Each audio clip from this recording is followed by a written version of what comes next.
গাজীপুরের কালিয়াকৈরে অবস্থিত AG food product কারখানার কুক পদে কর্মরত ছিলেন আবু বক্কর হোসেন ভাই। গত 16 মার্চ ওনার সহকর্মীর সঙ্গে বাকবিতণ্ডা এবং হাতাহাতির ফলে সেই সহকর্মীকে কাজে কারখানা কর্তৃপক্ষ বহাল রাখলেও এই আবু বক্কর ভাইকে কিন্তু 16 মার্চের পর থেকে বাসায় পাঠিয়ে দেয় বিনা কারণে, বিনা নোটিশে, এবং তাকে আর কারখানায় প্রবেশ করতে দিচ্ছে না।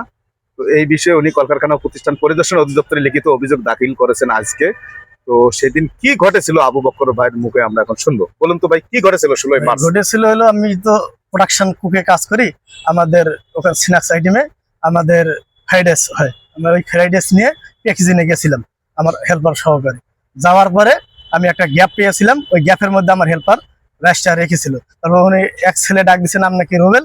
তা আমি বলতেছে ওনারে ডাকো না, আমি আসি এই জায়গায়। তারপরে আরেকজন এসে বলতেছে ওনার নাম কি রেজাউল। বলতেছে কি হয়েছে?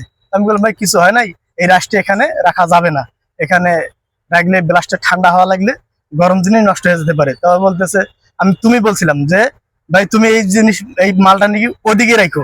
উনি ওদিকে না রেখে আমাকে তুমি বলাতে অখাদ্য ভাষায় গালাগালি করছে। করার পরে আমি বলছি ভাই তোমার ভাষা এত লুজ কেন? লুজ বলাতে আমাকে অনেক বিখ্যাত ভাষা বলার পরে আমার একটা থাপ্পড় মারছি। মারার পরে আমিও ওনাকে ধরছিলাম। ধরার পরে ধস্তাধস্তি হওয়ার পরে তারপরে আমাদের স্যাররা আমাকে ছেড়ে দিতে বলছে, আমি ছেড়ে দিছি। ওই অবস্থায় আমাদের অফিসিয়াল স্যারদের নজরে আসার পরে ওনাকে কাজে রাখলেও আমাকে বাইরে রাখছে বহাল রাখার পরে আমি যোগাযোগ করছি। যোগাযোগের পরেও ওরা আমাকে কাজে যোগদান করায়নি। এখন পর্যন্ত আপনি ঘুরে বেড়াচ্ছেন। জি। তো আপনার যে সহকর্মী রেজাউলের সঙ্গে বাকবিতণ্ডা বা হাতাহাতি হওয়ার ফলে রেজাউলকে ডিউটিতে কারখানা কর্তৃপক্ষ বহাল রেখেছেন, কিন্তু আপনাকে বাসায় পাঠিয়ে দিয়েছেন, আপনাকে আর কাজে যোগদানে অনুমতি দেননি। তখন থেকে আপনি ঘুরে বেড়াচ্ছেন।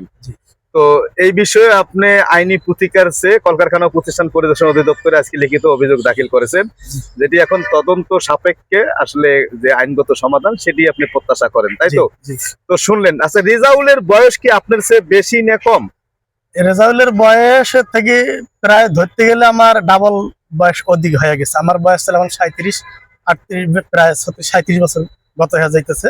আমার ছেলের বয়সে 14-15 বছর বয়স।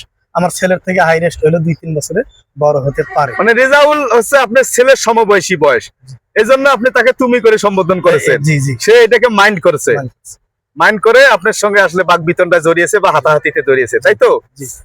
তো এই হচ্ছে আবু বক্কর ভাইয়ের ঘটনা। তো এই ভিডিওটা যাদের সামনে যাবে সবাই লাইক, কমেন্ট, শেয়ার করে আবু বক্কর ভাই যাতে ন্যায় বিচার পায় সবাই সহযোগিতা করবেন।